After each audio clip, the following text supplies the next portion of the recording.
성경 말씀 마태복음 5장 1절에서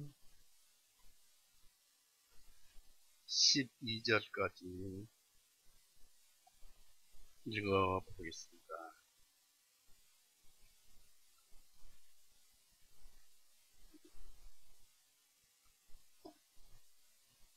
마태복음 5장 1절에서 12절까지입니다. 읽어봅니다. 주님께서 우리들을 보시고 산으로 올라가 앉으시길 그분의 제자들이 주님께 나아오니 주님께서 입을 열어 그들을 가르치시며 말씀하시기를 복되도다 영이 가난한 자들이여 이는 하늘이 왕국이 그들의 것이며 복되도다 애통하는 자들이여 이는 그들이 위로를 받을 것이며 복되도다 온유한 자들이여 이는 그들이 땅을 상속받을 것이며 복되도다 의에 굶주리고 목마른 자들이여 이는 그들이 배부를 것이며 복되도다 긍휼을 베푸는 자들이여 이는 그들이 긍휼을 얻을 것이며 복되도다 마음이 순결한 자들이여 이는 그들이 하나님을 볼 것이며 복되도다 화평케 하는 자들이여 이는 그들이 하나님의 자녀들이라 일컬음 받을 것이요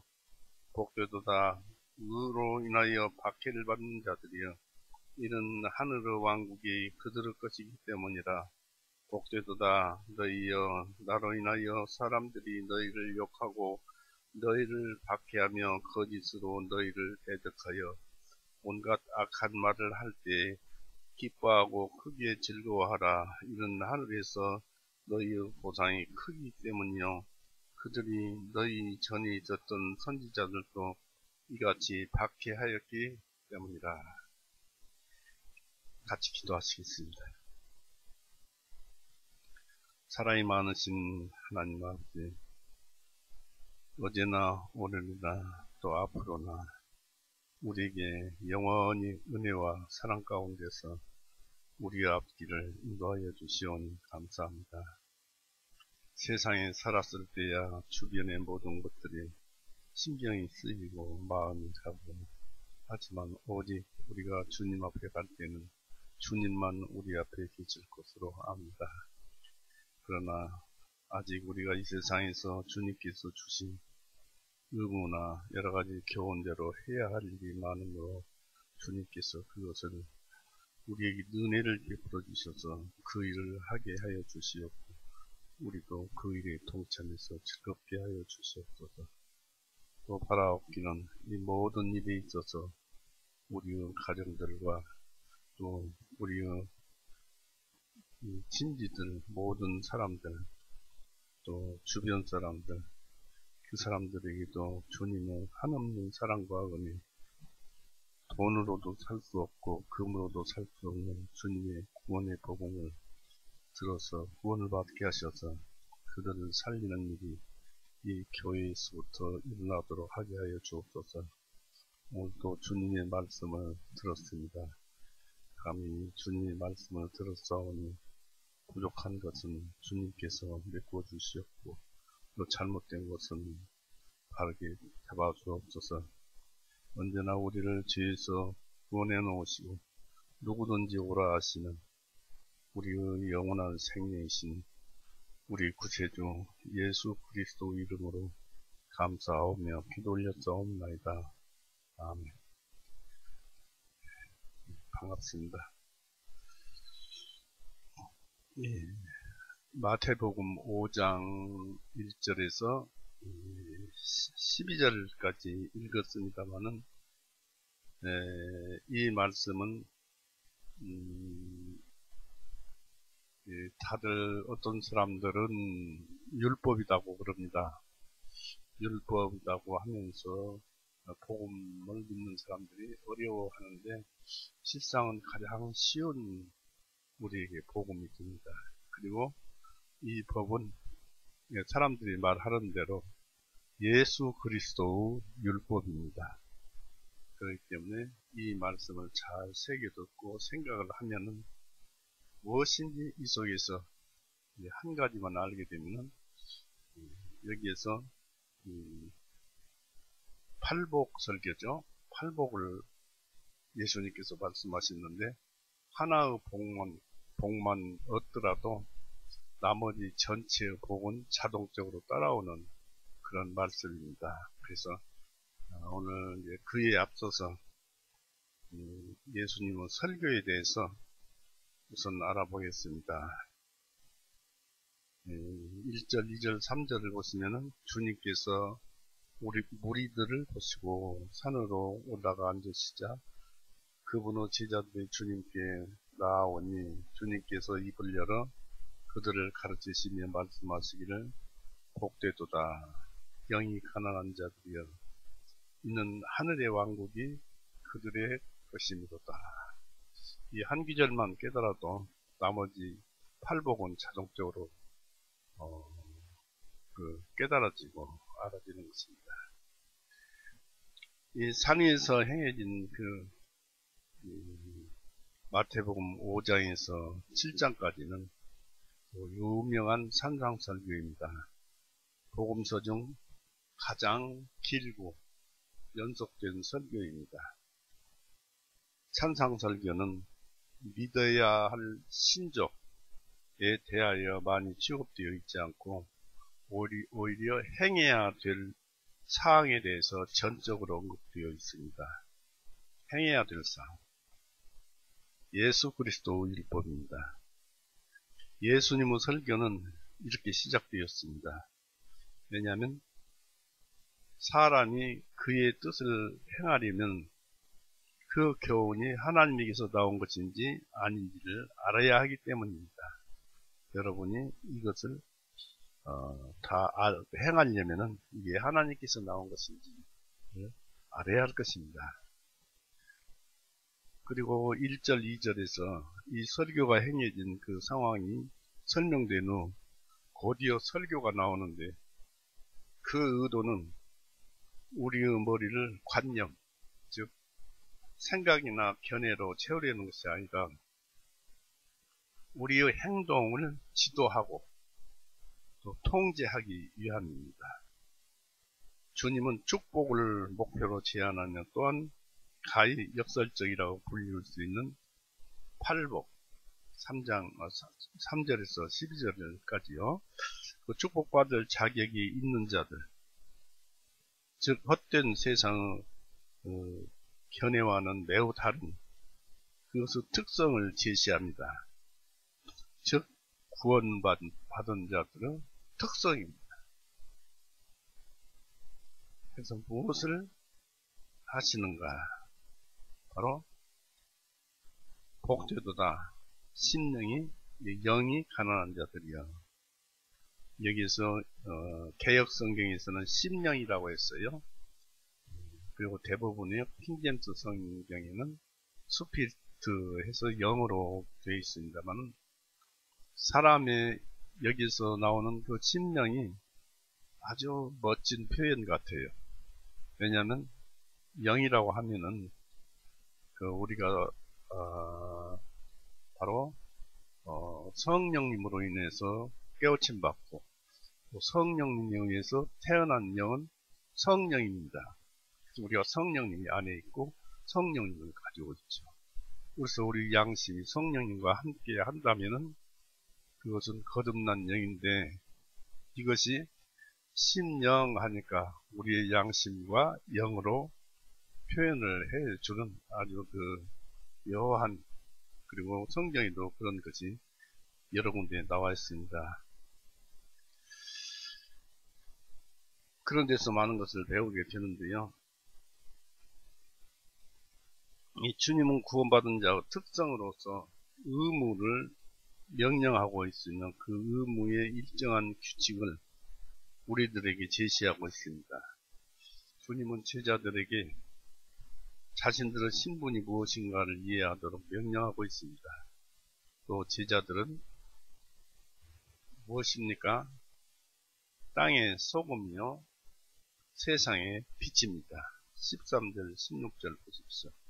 13절에서 16절 너희는 땅의 소금이라. 그러나 만일 그 소금이 제 맛을 잃으면 무엇으로 그것을 짜게 하리요. 그 주인은 쓸모없어 밖에 내버려져 사람들의 발 아래 밟힐 뿐입니다. 너희는 세상의 빛이라. 산 위에 있는 성읍이 숨겨질 수 없느니라. 또 사람들이 등잔불을 켜서 통아리에 두지 아니하고 등잔대 위에 두나니 그리하면 그것이 집 안에 있는 모든 사람에게 빛을 비추느니라. 너희 빛을 사람들 앞에 비추어 그들로 하여금 너희의 선한 행위들로 보게 하고 하늘에 계신 너희 아버지께 영광을 돌리게 하라고 했습니다. 제자들이 주시는 의무이고 또 책임감을 우리에게 주시는 걸 볼 수 있습니다. 그 제자들은 땅의 소금이요 세상의 빛입니다. 누구든지 예수님을 믿으면 그 사람은 하나님의 제자, 예수님의 제자입니다. 이 제자들이 행해야 할 것을 이해하도록 명령하고 있습니다. 제자들은 도덕법에 의해서 지금 지배되는 자들입니다. 다시 말해서 제자들은 구원을 아직 받지 못했다고 볼 수가 있는 것입니다. 그러니까 그 율법에도 지배되지 않고 하나님의 법에도 지배되지 않는 자들이죠. 12제자를 얘기하고 있습니다. 그런데 그 제자들을 불러 모은 것이죠. 예수님은 율법을 일반적으로 시인하고 그것을 규율로 삼을 것을 추천하고 있습니다. 율법이라고 해서 이거 구원을 못 받게 하고 율법으로는 죄를 깨달는다라는 것에만 우리가 마음을 두면은 율법을 잘못 이해하는 것입니다. 우리는 그래서 율법을 시인하고 그것을 규율로 삼을 것을 추천하고 있습니다. 17절 보십시오. 5장 17절. 내가 율법이나 선지자들을 폐하려고 온 줄로 생각하지 말라. 폐하려고 온 것이 아니요 오히려 성취하려 왔느니라. 우리도 그와 같이 율법을 성취해야 됩니다. 진실로 내가 너희에게 말하노니 하늘과 땅이 없어지기 전에는 율법의 1.1획이라도 결코 없어지지 아니하고 모두 성취되리라. 그러므로 누구든지 이 계명들 중에서 지극히 작은 것 하나라도 어기고 그렇게 사람들을 가르치는 자는 하늘의 왕국에서 가장 작은 자라 일컬음을 받을 것이요. 그러나 누구든지 그것들을 행하고 가르치는 자는 하늘의 왕국에서 큰 자라 일컬음 받으리라. 이는 내가 너희에게 말하노니 너희 의가 서기관들과 바리새인들의 의보다 더 낫지 아니하면 너희는 결코 하늘의 왕국에 들어가지 못하리라. 예. 이 구원받지 못한 사람들은 바리새인들보다 의가 더 커야 하늘 왕국에 들어갈 수 있어요. 그리고 율법에 조그만한 것이라도 거기에서 작다고 하고 그것을 어기고 그러면 무조건 천국에는 들어갈 수 없어요. 그런 것을 말씀하고 있고 그럼으로써 우리에게 무엇을 말씀하시는가를 보십시오. 이 율법은 참 영적이에요.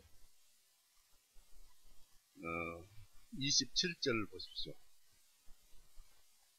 너는 옛 조상에게 말한 바 너는 간음하지 말라 한 것을 들었으나 나는 너희에게 말하노니 누구든지 여자를 바라보고 그 여자에게 음욕을 품는 자는 이미 그 마음에 그녀와 더불어 간음하였느니라. 이것이 율법의 그 목적이에요. 간음하지 말라는 그 자체로서 외모로 나타나는 그것으로서 죄가 아니라 마음만 품어도 간음입니다. 즉 우리가 야고보서 봤죠. 또 요한일서에서도 봤지만은 세상에서 나오는 것은 세 가지 욕망이 있는데 욕심의 욕망이 있고 또 안목의 정욕이 있고 그 다음에 이생의 자랑이 있으니까 이 세 가지가 주로 세상으로부터 나오는데 이 육신의 정력이 여기에 속하는데 이것은 구원받았어도 자기 자신이 구원받은 나가 자기 자신이 자신의 욕심에 이끌려 그러니까 육욕의 욕심에 이끌려 유혹을 받을 때 죄로부터 유혹을 받을 때 어떻게 됩니까? 유혹을 받을 때 미혹에 빠진다고 그랬습니다. 야고보서를 한번 보십시오. 요한 1서 2장을 보십시오.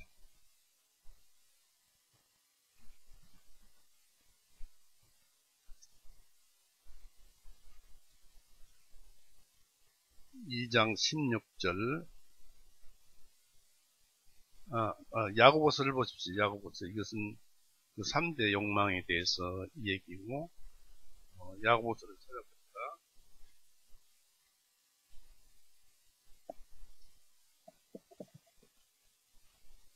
야고보서 1장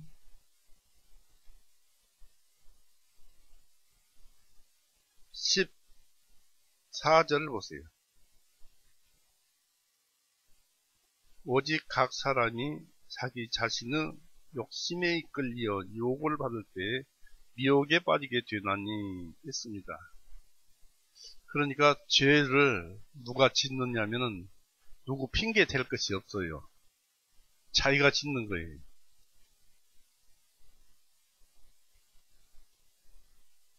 어떻게 나왔느냐면 누구든지 자기 자신은 나 아닙니까? 나. 구원받았어도 나는 나예요. 자기 자신은 욕심에 이끌려 구원받은 내가 나의 욕심에 이끌려 유혹을 받을 때 미혹에 빠진다는 얘기입니다. 그러면은 이 욕심이 생기는 순간에 그것이 죄입니다. 율법은 그것을 나타내고자 주신 거예요. 그래서 죄가 욕심이 잉태한 즉 죄를 낳고 죄가 장성한 즉 사망을 낳느니라. 지금 우리가 27절을 마태복음 5장 27절을 봤습니다마는 너는 간음하지 말라 한 것을 들었으나 나는 너에게 말하노니 누구든지 여자를 바라보고 그 여자에게 음욕을 품는 자는 이미 그의 마음에 그와 더불어 간음하였느니라. 이미 그와 같은 과정을 거쳐서 음욕이 품어져서 음욕을 품었다 이것입니다. 그렇기 때문에 이것은 예수 그리스도의 율법이고 이런 죄를 벗어나지 못한다면 우리는 지옥에를 가게 되는데 거듭나면 이것에서 벗어날 수가 있어요. 즉 구원받으면 이러한 범죄에서 벗어날 수 있다는 것입니다. 그것을 깨우치는 것도 역시 마태복음 5장 8복에서 확실하게 드러나고 있습니다. 주님은 율법의 여러가지 오류를 구체적으로 수정하고 또한 서기관들과 바리새인들의 율법을 그릇되게 해석했던 그 강팍하고 조잡한 부패를 개혁하려고 하고 있습니다. 또한 반드시 설명되거나 주장되어야 했던 여러 부분들에 대해서 확실한 해석을 내리고 있습니다. 20절을 보십시오. 이는 내가 너희에게 말하노니 너희 의가 서기관들과 바리새인들의 의보다 더 낫지 아니하면 너희는 결코 하늘의 왕국에 들어가지 못하리라. 어떻게 해야 더 의로워지겠습니까? 의는 예수님밖에 없어요. 특별히 여기에는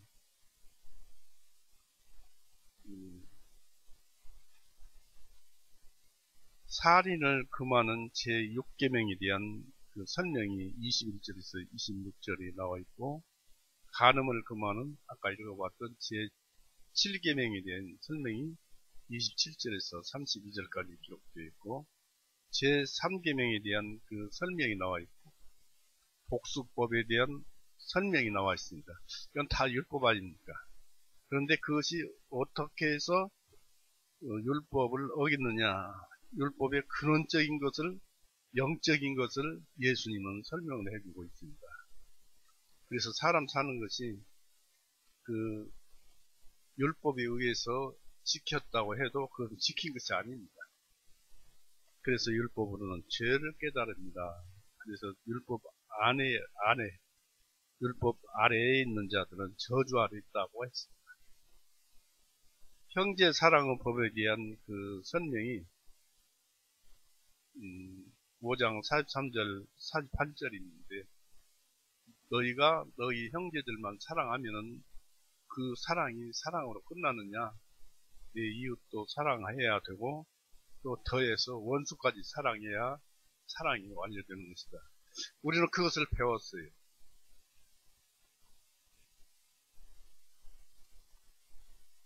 그런 것들을 이제 영적인 것을 우리에게 보여주기 위한 것입니다. 왜냐하면 하나님은 영이시지요. 영이니까 이 물질적인 세상의 것으로 얘기를 하시는 것이 아니라 영적인 것으로 얘기를 하시는 것입니다. 그리고 미리 서원에 주님께서 무리들을 모시고 산으로 올라가 앉으시자 그분의 제자들이 주님께 나오니 주님께서 입을 열어 그들을 가르치시며 말씀하시기를 했습니다. 여기에서는 예수님 설교에 일반적인 개요가 기록되어 있습니다. 설교하시는 분은 우리 구주 예수님입니다. 예수님은 세상의 빛으로 오셨어요. 선지자들과 심예 요한은 능력 있게 설교를 했지만 다만 진리에 대해서만 설교를 했을 뿐 예수님은 진리 그 자체이기 때문에 진리로 설교하셨습니다. 예수님은 영원하신 지혜자로서 모든 창조물보다 먼저 아버지 품속에 계셨어요. 바로 생각되어진 말씀, 그분은 예수님이었습니다. 그분이 아버지 품에 계셨어요. 그래서 모든 창조물보다 먼저 아버지 품속에 계셨으면 아버지의 뜻을 완전하게 아셨어요. 하나님의 생각은 바로 예수님의 생각입니다. 요한복음 1장 18절을 보시면 어느 때에도 아무도 하나님을 보지 못하였으나 오직 아버지의 품 안에 계신 그 독생하신 아들께서 하나님을 밝히 드러내셨느니라 아니라고 했습니다. 여기서 예수님은 4장 끝부분에서 이 마태복음 4장 끝부분에서 기적적인 그 병고침 사건이 있었는데 그 병고침은 산상 설교를 위해서 준비한 것이고 모든 사람들에게 신적 능력을 행하신 예수님으로부터 배우도록 하기 위함이었습니다. 우리도 이 목사도 병자를 좀 고치고 그로 인해서 많은 사람을 불러서 예수님의 그 은혜를 전했으면 되고 좋겠습니다만 그것은 내가 신이 아니기 때문에 그렇게 할 수 없는 것이고 다만 말씀으로서 그렇게 전해질 수 있는데 말씀은 곧 예수님이기 때문에 예수님이 고칠 자에게는 고침을 주실 것입니다. 이 본설교는 주님이 갈릴리에서 두루 말씀하셨던 설교들을 요약했거나 열거한 말씀될 것입니다. 주님의 설교는 처음에 회개하라 천국이 가까웠느니라 였습니다. 그러나 5장 설교는 그 본문의 전반부로서 판단과 실천에서 회개하거나 다시 태어난 것이 무엇인가를 보여줍니다. 회개했다면, 다시 태어났다면, 즉 거듭났다면 이것을 다 알 수 있다 이것입니다.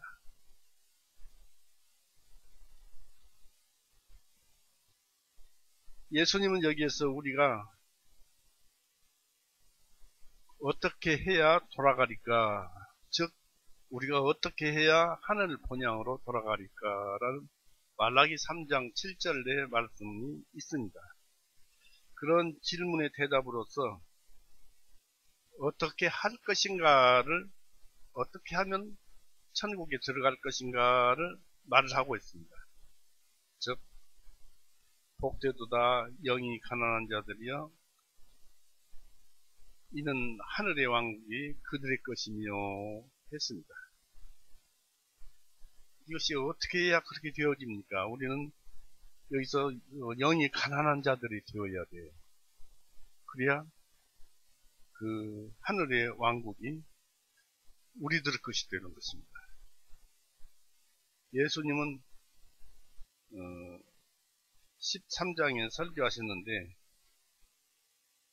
어떻게 해야 천국 백성이 되어서 갈 수 있는가?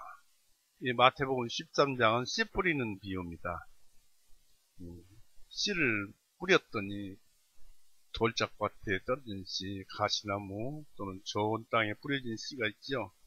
그 말씀을 잘 듣고 거듭났다면은 그 사람이 바로 천국에 들어가는 것이고, 심령이 가난한 자가 말씀을 듣는 것입니다.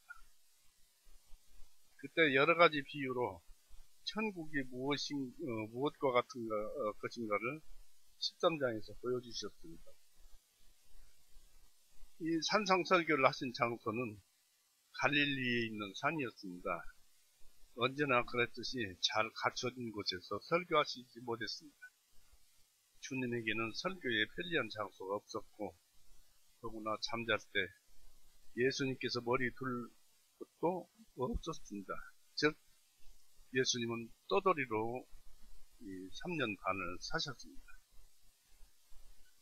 그러다가 마지막에는 골고다에서 우리를 위해서 피 흘리고 우리 모든 죄를 계속해서 죽으시고 죄를 용서해 놨는데, 예수님께서는 죄를 용서해 놨다라는 것으로 끝나는 것이 아니라 우리 죄를 대신해서 죽으셨기 때문에 예수님은 죄에 대해서 죽으신 것입니다. 그래서 우리가 예수님을 믿으면 우리도 예수님과 하나가 되어서, 연합되어서 우리도 죄에 대해서 죽었습니다. 그러니까 죄가 아무리 공격해와도 우리는 죄와는 상관이 없어요. 그런데 우리가 그렇게 됩니까? 누가 하나 욕이라도 한마디 한다면, 누가 하나 손짓 발짓이라도 한다면 당장에 화를 내서 죄를 쏟아내지요. 그래서는 안 된다는 것입니다. 믿는 자들은 그래서는 안 되는 것입니다. 그렇게 해서 마지막에 우리를 위해서 피 흘리고 죽으셔서 우리 모든 죄를 용서하셨습니다. 그런데 서기관들과 바리새인들은 모세의 자리에 앉아서 온갖 지혜와 명예와 안락을 누렸지만 그들은 율법을 잘 모를 뿐더러 무슨 말을 하는지를 모르면서 율법을 그릇되게 와전시켰습니다. 그러나 진리이시며 스승이신 우리 예수님은 광야에도 내몰아졌고 또 산보다 더 좋은 강단을 찾을 수 없었습니다. 이 산은 거룩한 산이나 시온산들 중에 하나가 아니라 평범한 산이었습니다. 이런 산에서 설교하셨다면 설교 장소가 어떤 장소이든지 설교할 수만 있는 곳이라면 어디든지 기도하고 전파해야 한다는 것이 하나님의 뜻임을 우리에게 보여주시기 위함이었습니다. 예수님께서 율법을 해석하시는 설교를 산에서 하신 것은 율법이 산에서 주어졌기 때문입니다. 또 이 설교는 기독교 율법의 엄숙한 그 선포이기도 하였습니다. 우리는 이 로마서 3장에 마태복음 5장의 팔복에 대해서, 팔복 교훈에 대해서 우리는 그것을 행해야 되겠다 하는 마음을 굳게 가지고 살아나가야 할 것입니다. 그러면 복은 자동적으로 따라오니까요. 그리고 율법이 주어졌을 때 주님은 산 위로 내려오셨어요. 무슨 말씀이냐면 말씀이 시내산 위에서 말씀하시고 천둥 번개로 말씀하셨는데 그때 그분이 하나님이시고 그분이 또 예수님이셨어요. 산에서 내려오셨으나 지금은 예수님이 산으로 올라가셨습니다. 처음엔 천둥과 번개로 말씀하셨지만 지금은 고요하고 조용한 사람의 음성으로 소리로 말씀하셨습니다. 그때는 멀리 떨어져 있으라는 명령을 받았지만 그건 왜 이상하잖아요. 처음에 하나님이 말씀하셨을 때 천둥 번개로 말씀하셨는데 지금은 또 그분을 또 예수님이라고 하는가. 왜냐하면 예수님은 발설된 말씀 그 자체예요. 이 시내산에서 음성이 들리고 소리가 들렸다고 하는 것은 발설된 말씀에서 생성된 그러한 것들입니다. 그러니까 결국 예수님은 입에서 나온 음성입니다. 지금은 가까이 오도록 초청을 받고 있습니다. 율법 시대와는 다르죠. 그래서 참 은혜스러운 변화입니다.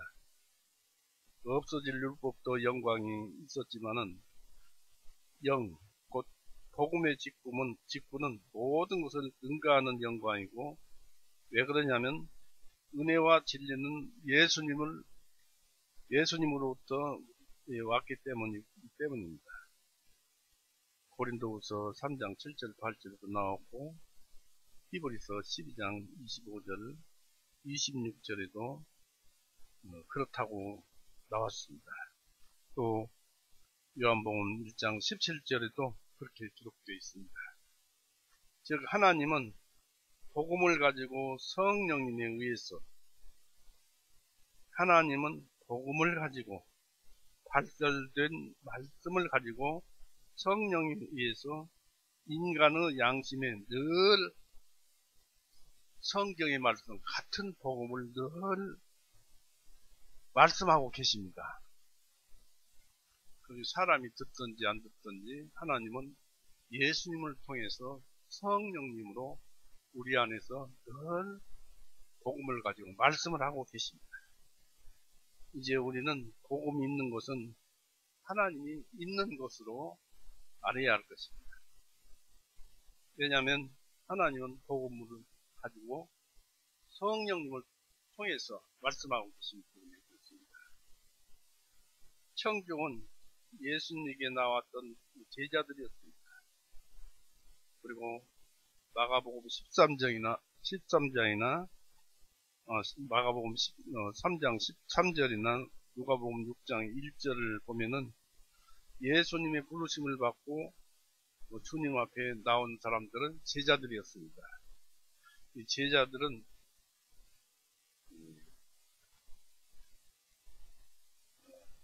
나왔다고 그랬는데 이런 뜻입니다.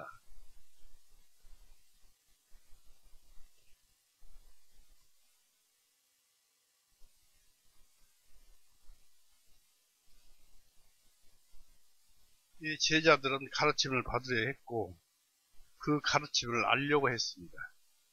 다른 사람들을 가르쳐야만 했고 또 가르쳐야 했기 때문입니다. 산상교훈에 기록된 의무들은 천국이란 특혜를 받으려는 희망을 가지고 천국에 들어가려고 하는 모든 사람들에 의해서 성실히 그 의무는 수행되었습니다. 우리들도 그것을 수행하고 있지요. 그러나 비록 이 설교가 제자들에게 행해진 것이라 할지라도 역시 참석한 많은 무리들도 청종하였습니다. 그들이 많은 무리였지만 산상에 앉은 예수님의 말씀을 청종했다는 것은 마태복음 7장 28절에 보면은 한번 보십시오. 7장 28절에 보면 예수님께서 이 말씀들을 마치시면 사람들이 그분의 교리에 크게 논란이 했습니다. 많은 사람들이 예수님의 이 교훈의, 복음의 교훈의 말씀을 듣고 놀랐어요. 그럴 수밖에 없었을 것입니다.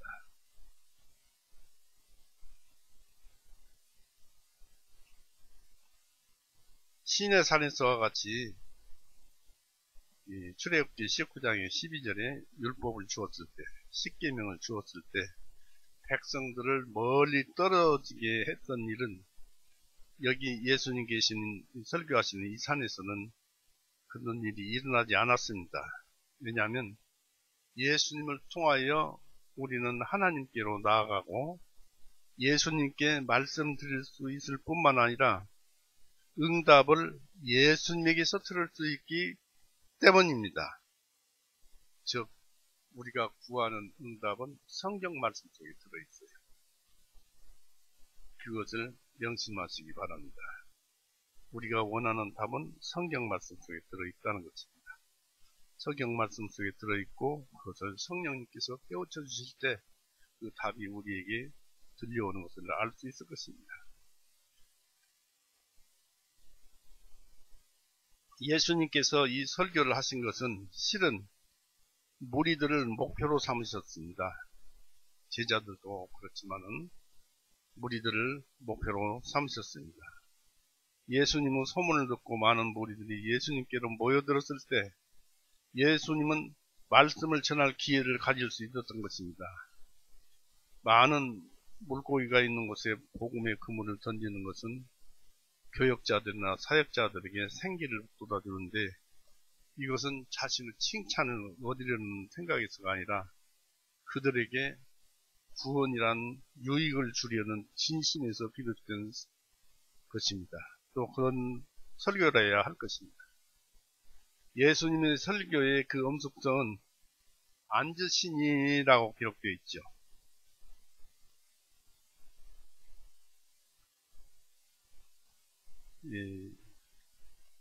1절에 주님께서 그 무리들을 보시고 산으로 올라가 앉으시니 했습니다. 예수님은 종종 이야기체로 많이 말씀하셨습니다. 그러나 이 설교는 고정된 설교였습니다. 예수님은 청중들이 가장 잘 들을 수 있는 자세를 취하셨습니다. 예수님은 심판자나 입법자처럼 앉으셨습니다. 이것은 믿어야 하고 침착한 마음으로 하나님의 일이 언급되고 청종되어야 한다는 엄숙한 사실을 암시합니다. 그러니까 우리는 이 말씀을 엄숙하게 듣고 행해야 할 것이고 왜냐하면 복이 이에 따라서 우리에게 주어지는 것이기 때문에 그렇습니다. 그리고 레위의 후손들의 부패한 교훈들을 정결케 하실 그런 말씀들이었습니다. 그리고 예수님이 말씀하신 말씀이 나중에는 우리를 심판하실 것이기 때문입니다. 2절에 보니까 입을 열어 했습니다. 입을 열어라는 말씀은 욥기 3장 1절에서와 같이 히브리적인 완곡어법에 속합니다. 입을 열어. 모인 군중이 너무 많아서 엄숙을 더하여 예수님은 목청을 돋우어 평상시보다 더 큰 소리로 말씀하셨다는 것입니다. 주님은 오랫동안 종들과 선지자들을 통해서 말씀하셨으며 그들의 입을 여셨습니다. 에스겔서 3장 보세요.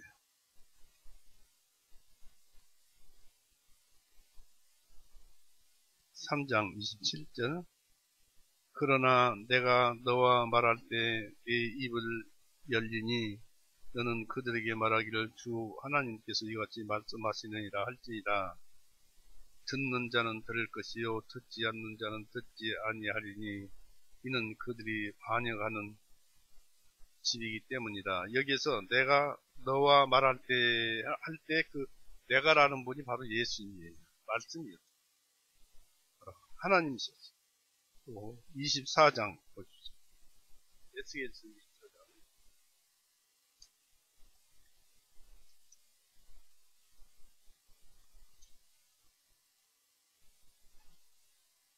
27절.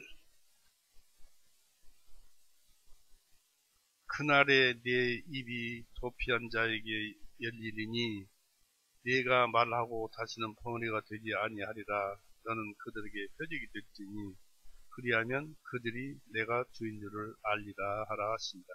그 사람 입을 통해서 예수님이 말씀을 하여 주신다고 이게 기록된 것입니다. 또 33장 22절에도 그렇게 나와 있습니다. 그러나 예수님은 지금은 그 자신이 남을 통하지 않고 하나님인 진 예수님은 그 자신이 직접 입을 열어서 권세 있는 자처럼 말씀하셨습니다. 그리고 예수님은 입을 여시지 않고 제자들을 가르치는 경우가 허다했어요.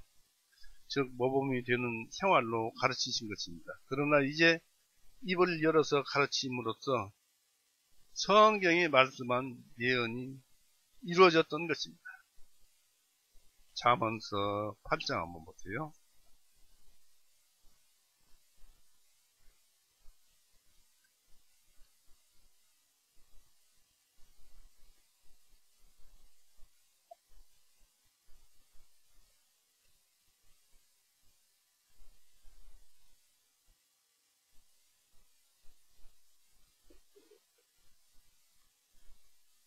잠언서 8장 1절 보세요.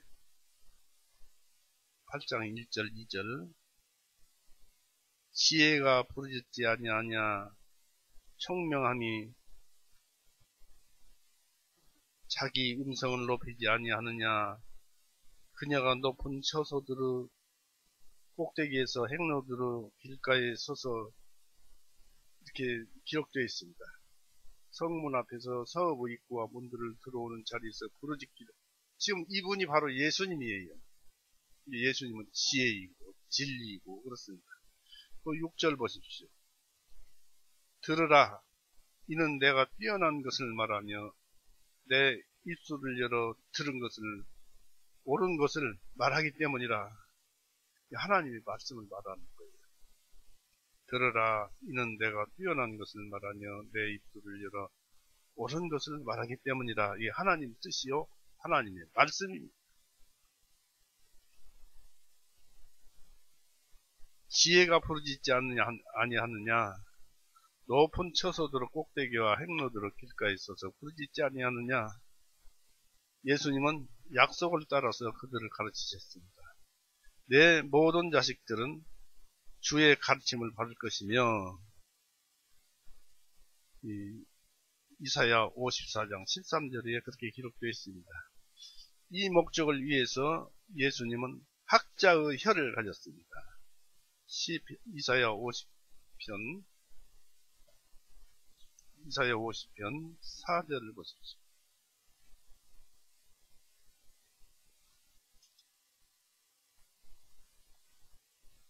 주 하나님께서 내게 학식 있는 자의 혀를 주시어 나로 하여금 피곤한 자에게 때를 맞는 말을 어떻게 전하는지를 알게 하시며 그분께서 아침마다 일깨우셔서 배우는 자같이 알아듣게 내 귀를 일깨워 주시는도다. 그러니까 하나님과 예수님과는 항상 교류가 있지요. 그럴 수밖에 없는 것이 생각되어진 말씀이나 발설된 말씀이나 다 똑같은 말씀인데 다만 발설된 마음으로 되어져 나와 있고 그것뿐입니다. 서로 왕래가 있었다는 것입니다. 그 다음에 또 학자의 혀를 가지고 있었고 예수님은 하나님의 영을 가지셨어요. 하나님의 영을 가지셨어요. 이사야 61장 보십시오.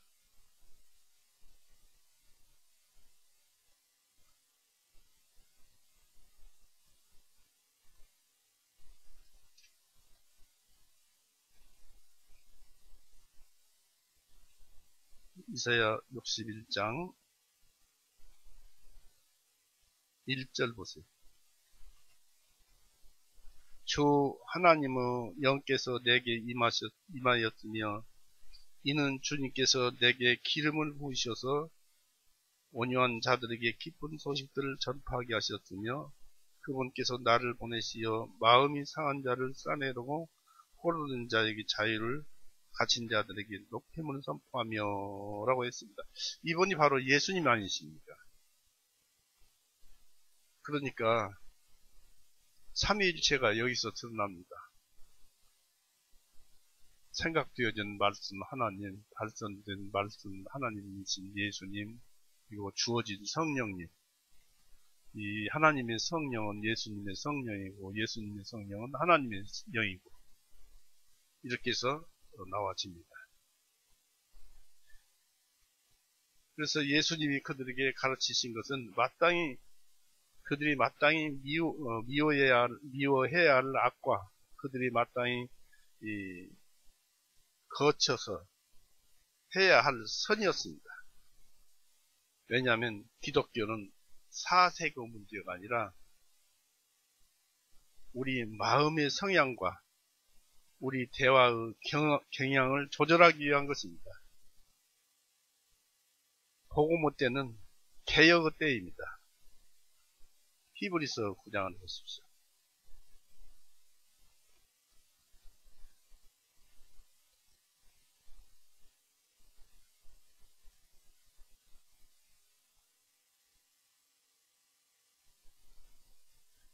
히브리서 9장 10절. 이 성막은 단지 먹는 것과 마시는 것과 여러 가지 씻는 것들과 육체에 관계된 규례들 위에서만 있으되 개혁의 때까지 그들에게 지게 하신 것입니다. 그러니까 율법 시대는 예수님 오실 때까지만 존재하는 거예요. 예수님이 오면은 유대교는 아무 의미가 없고 소용도 없어요. 다만 그들을 통해서 예수님이 오셨다는 것, 이 한 가지를 설명을 해주고 있는 것이죠. 개혁의 때라는 것은 다시 태어나는 때, 은혜의 날, 구원의 날이 온다는 것을, 은혜의 날, 구원의 날이 왔다는 것입니다. 율법으로서 죄사함을 받을 수도 없고 믿어서 죄사함을 받는다는 것입니다. 그래서 우리는 복음으로 다시 태어나야만 하고 선하게 살아야만 합니다. 예수 그리스도 안에 있는 진리는 경건함에 속한 진리입니다.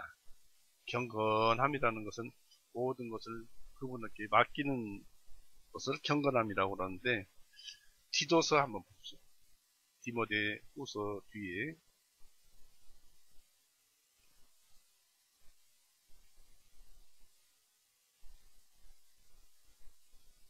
디도서 1장 1절 2절. 하나님의 정의요 예수 그리스도 사도인 바울은 하나님의 택하신 분의 믿음과 경건을 쫓는 진리를 인정함에 따라 영원한 생명의 소망 안에서 되었으니 이 영원한 생명은 거짓말을 하실 수 없는 하나님께서 세상이 시작되기 전에 약속하셨으니 우리의 복음은 이미 이 세상 시작하기 전 창조 이전에 준비되어 있었던 것입니다.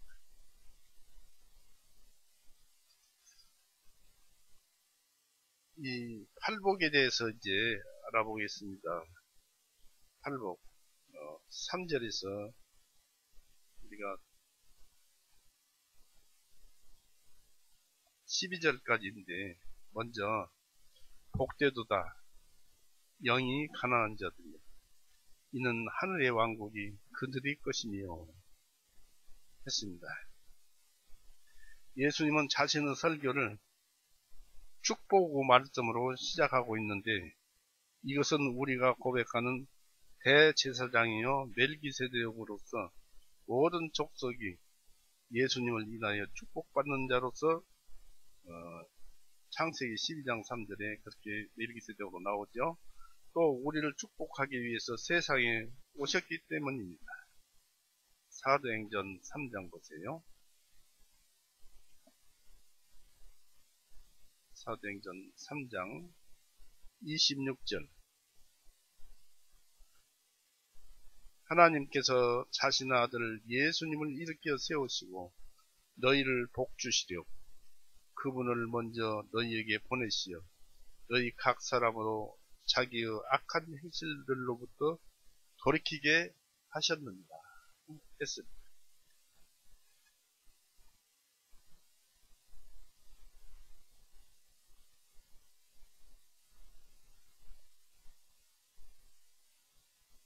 예수님은 우리를 위해서 축복을 마련하셨을 뿐만 아니라 우리에게 축복을 부어주시고 선언하시기 위해서 오셨으며 또 권세 있는 자처럼 축복과 영원한 생명을 명령하실 수 있는 자와 같이 하시면서 그 축복은 선한 자에게 거듭 약속되었습니다.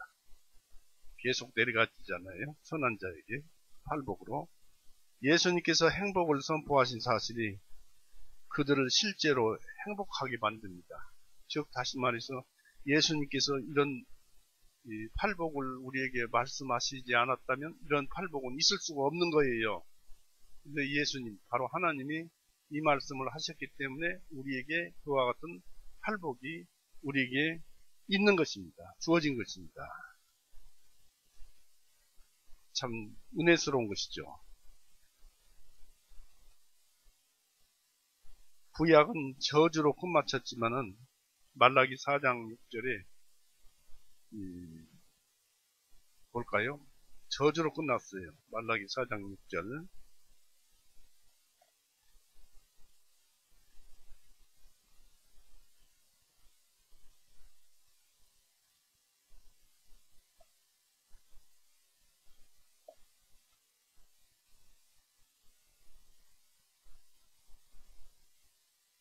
사장 6절에 그가 아버지의 마음을 그 자녀들에게로 돌이키고 그 자녀들의 마음을 아버지들에게로 돌이키니 이것은 내가 와서 그 땅을 저주로 치지 아니하게 하려 하기 때문이다 하십니다.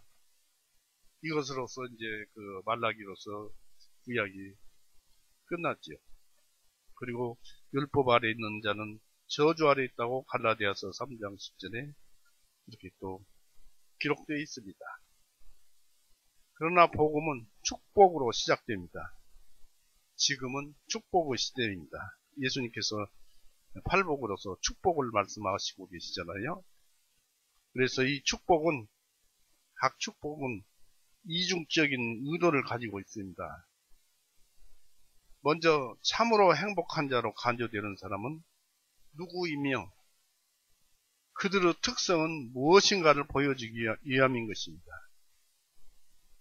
참으로 행복한 자는 어떤 자입니까? 3절에 하늘의 왕국이 그들의 것이며 했습니다.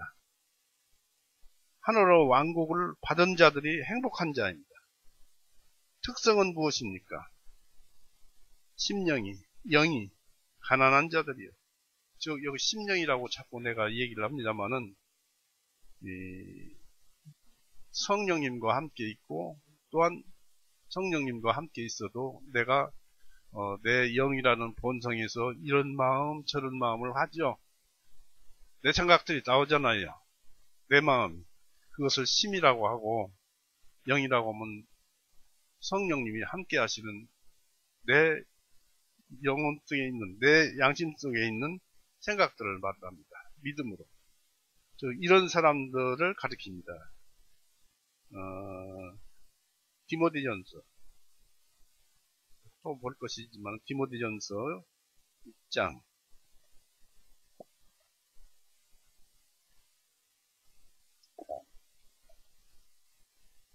5절 이제 명령의 목적은 순수한 마음과 선한 양심과 가식 없는 믿음에서 나오는 사랑이라 했습니다. 이것이 이제 우리의 참 영이고 성령님이 계시는 것이고 또 마음이 있는 것은 믿음도 없고 가식 없는 믿음도 없고 선한 양심도 아니고 순수한 마음도 없고 이런 사람들 이런 심령을 말하는 거예요. 이런 마음을 얘기를 하는 거예요. 그래서 여기에서 복되도다 여기 가난한 자들이요. 그런 양심적인 마음이 막 솟아오를 때 그것이 없어지고 그것 자체가 가난하게 없어지는 것을 얘기를 하는 것입니다. 그러니까 주님 안에서 말씀만 가진 자들은 복되다 그런 얘기입니다.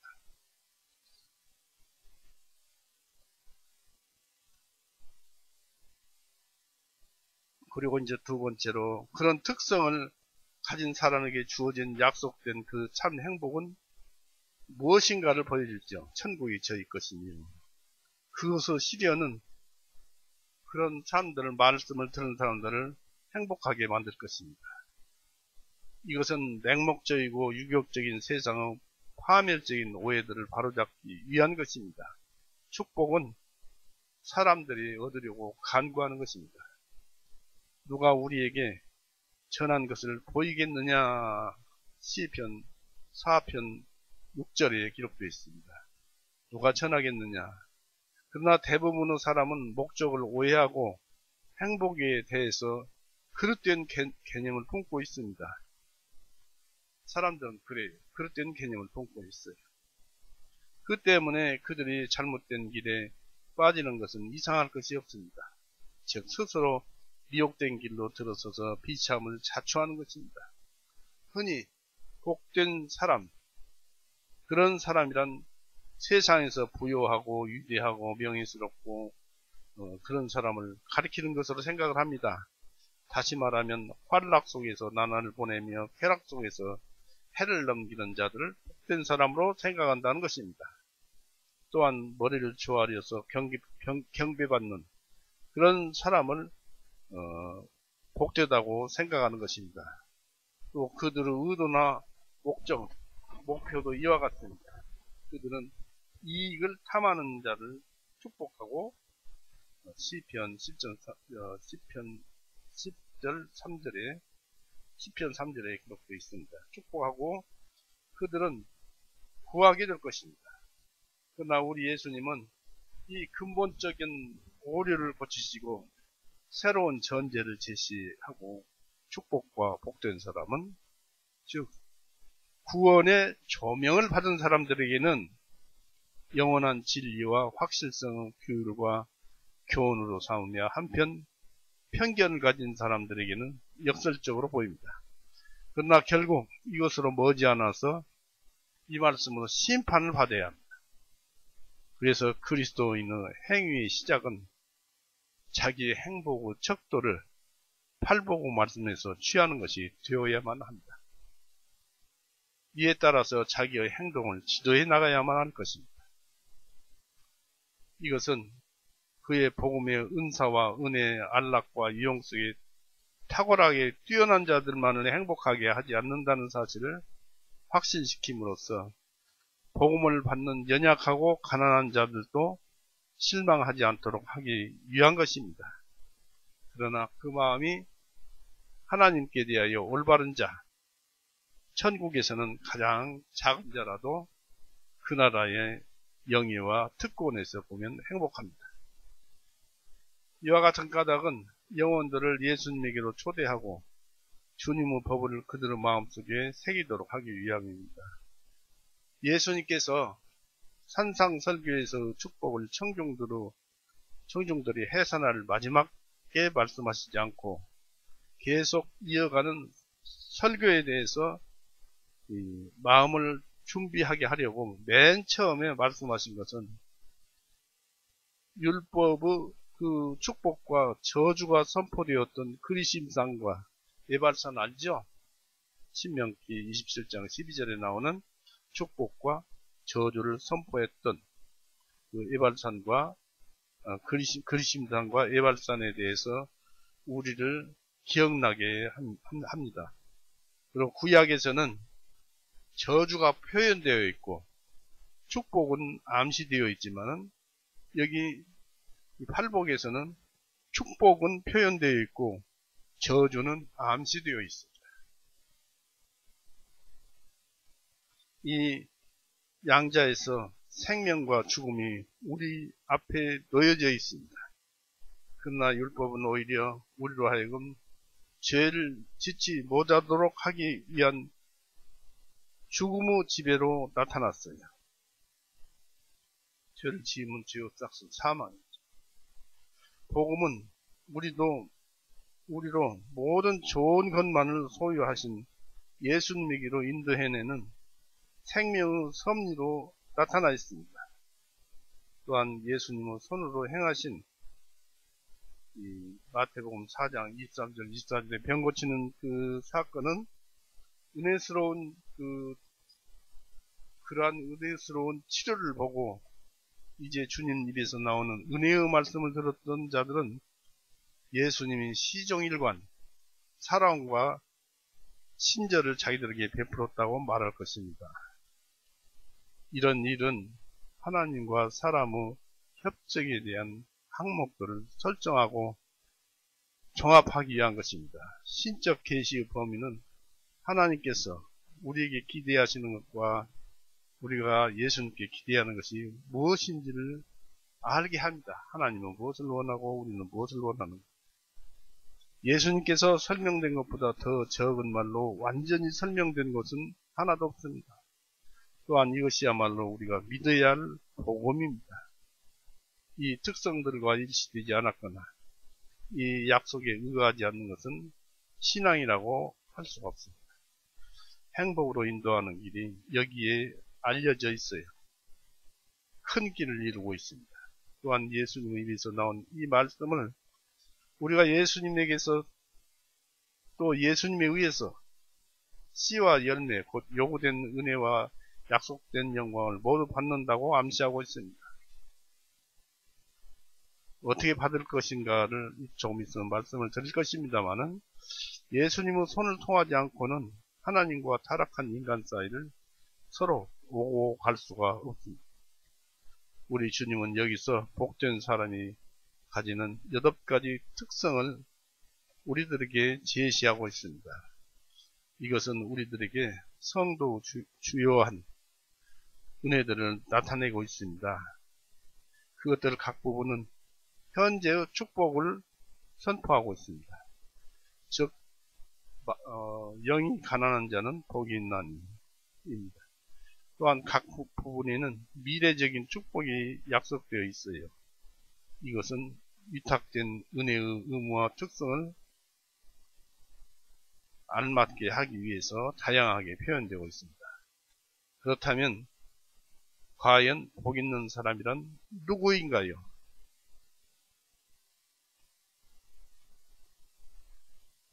심령이 가난한 자는 복이 있다고 했는데 그 사람은 누구입니까? 예레미야 17장 9절에 보면 심히 사악한 것은 사람의 마음이다. 이것을 누가 알리려 했습니다. 그런데 그 마음이 복이 있다는 것은 무슨 이치에서입니까? 그래서 여기서 쭉 보시면은 8복까지 중에서 3절 복되도다 영이 가난한 자들이여 이는 하늘의 왕국이 그들의 것입니다. 이거 한 가지만이라도 자기 마음속에 이루어졌다면 여기에 기록된 8복은 다 이루어져 버린 거예요. 즉 다시 말씀드려서 여러분이 구원을 받았다면 여러분 마음속에는 이 8복이 다 들어가 있다는 얘기입니다. 구원을 받지 못했다면 8복이 들어가 있지 않습니다. 이 차츰 또 이제 이후에 말씀을 드릴 것입니다만 이 보십시오. 복되도다 영이 가난한 자들이에요. 우리는 가난한 자들이잖아요. 구원을 받았어도 온갖 생각들이 나옵니다만 믿음에 의해서 성령님에 의해서 마음속에 있는 성령님에 의해서 그것들을 자꾸 가다듬고 죽이고 살잖아요. 그러면 하늘의 왕국이 그될 것입니다. 당연히 구원받았으니까.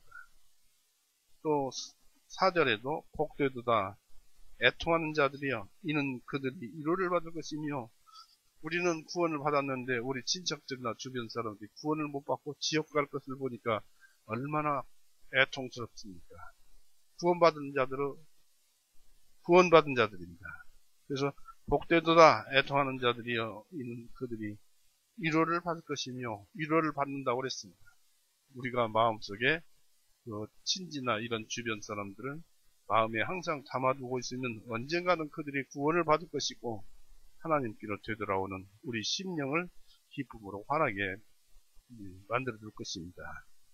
그래서 우리는 오늘 말씀을 여기에서 마치겠습니다만은 이 팔복이 여러분 안에 이루어져 있다는 것, 들어있다는 것, 다만 여러분이 모르고 있다는 것.